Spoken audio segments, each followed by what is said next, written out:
Binabantayan namin ng mabuti ang pag-supply ng ating bigas at ang pagbantay sa tumataas na presyo ng bigas. Meron naman tayong balita na nagsimula na ang pag-aani sa Nueva Ecija, sa Isabela at saka sa North Cotabato. Kaya ito yung magkakadadagdag sa supply natin. Ang binabantayan siyempre natin yung farm gate price dahil yun ang nagpataas sa presyo ngayon at pati yung pag-import ng mga ibang inputs at saka ng bigas mismo. So I think na pagka na yung supply natin dumami at humaba ang ating reserve mag-stabilize na ating mga presyo. Babantayan namin ng mabuti para tiyakin na ganun na mangyari. Bilang tulong sa mga magsasaka, namigay ang pamahalaan ng mahigit 28,000 mga makabagong makinarya at mga kagamitan sa iba't ibang dako ng Pilipinas.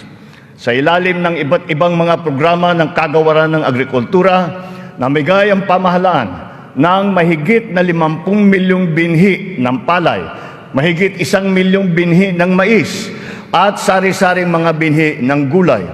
Nagpamigay tayo ng mahigit 100,000 binhi ng niyog at nagpatanim sa halos 10,000 ektarya ng lupa sa buong bansa.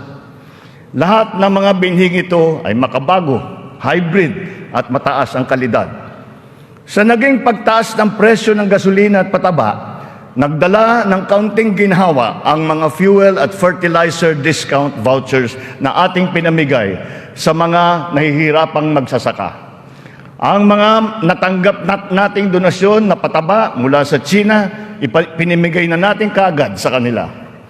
Isa sa mga dahilan ng pagtaas ng presyo ay ang mga smuggler, mga hoarder at mga nagmamanipula ng presyo ng produktong agrikultural. Hinahabol at ihaabla natin sila.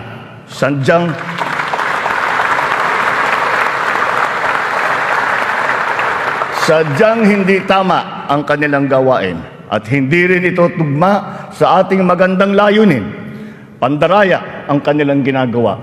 Napapahamak hindi lamang ang mga magsasaka, kundi tayo rin mga mamimili. Kaya hindi natin papayagan ang ganitong kalakaran. Bilang na ang mga araw ng mga smuggler at hoarder na yan.